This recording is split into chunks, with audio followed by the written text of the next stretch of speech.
One nation one election માટે ગુજરાત તૈયાર હોવાનું જણાવતા નાયબ મુખ્યમંત્રી હર્ષ સંઘવી કહ્યું, એક સાથે ચૂંટણી દેશના હિતમાં લોકોનો સમયનો થશે બચત. ગુજરાતમાં 2026ની સ્થાનિક સ્વરાજની ચૂંટણીઓ એક જ દિવસે યોજાઈ.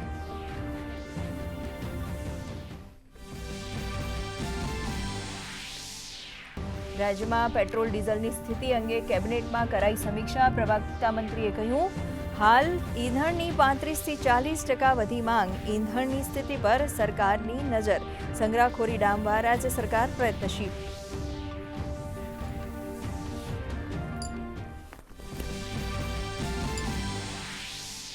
મુખ્યમંત્રી ભૂપેન્દ્ર પટેલની અધ્યક્ષતામાં યોજાઈ કેબિનેટની બેઠક. ઈ વ્હીકલ્સ માટે 10,000થી 1.5 લાખ રૂપિયાની સબસિડી આપશે રાજ્ય સરકાર. તો મોરબી સિરેમિક ઉદ્યોગ અને વતન પ્રેમ યોજના અંગે કેબિનેટમાં લેવાયા મહત્વના નિર્ણય.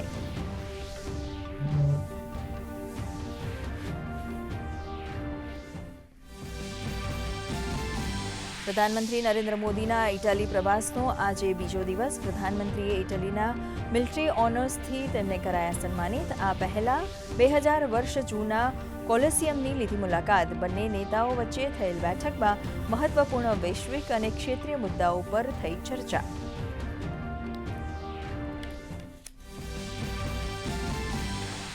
ભારત ઇટલીના પ્રધાનમંત્રીઓએ બંને દેશોના સંબંધો પર લખ્યો સંયુક્ત લેખ. કહ્યું, રણનીતિક ભાગીદારીનો હવે નવો તબક્કો. વેપાર, સંરક્ષણ, ટેકનોલોજીમાં સાથે આગળ વધી રહ્યા છે બંને દેશ. સંબંધોમાં અભૂતપૂર્વ વિસ્તાર.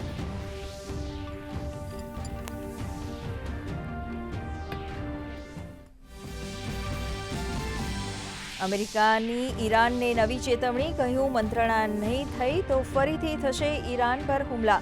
તો અમેરિકન કોંગ્રેસના રિપોર્ટમાં ખુલાસો. અમેરિકા ઈરાન યુદ્ધમાં અમેરિકાના 42 ફાઇટર જેટ્સ અને ડ્રોન થયા નષ્ટ.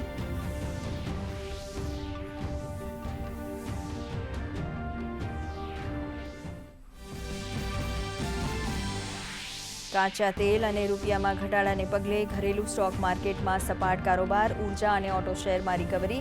ડોલર સામે રૂપિયો 18 પૈસા ઘટી 96.80ના નીચલા સ્તરે.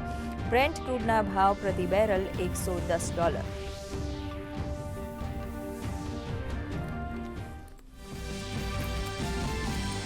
રાજ્યમાં ગરમીનો પ્રકોપ યથાવત. આગામી 7 દિવસ ગરમીમાં નહીં મળે રાહત. ઉત્તર પૂર્વના પવનોને પગલે ગરમી અને ઉકળાટનો થશે અનુભવ. 7 દિવસ બાદ મહત્તમ તાપમાનમાં 1 થી 2 ડિગ્રીનો થશે ઘટાડો.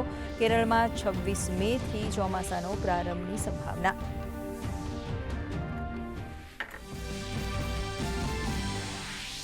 ગુજરાતી ફિલ્મ જગત માટે ગૌરવની ક્ષણ. છેલ્લો શો ફિલ્મ કાન્સમાં લા ડેનિયર સીન્સ નામથી થશે રિલીઝ. વૈશ્વિક સ્તરે ડંકો વગાડ્યા બાદ ફિલ્મ ફ્રેન્ચ દર્શકોના દિલ જીતવા તૈયાર.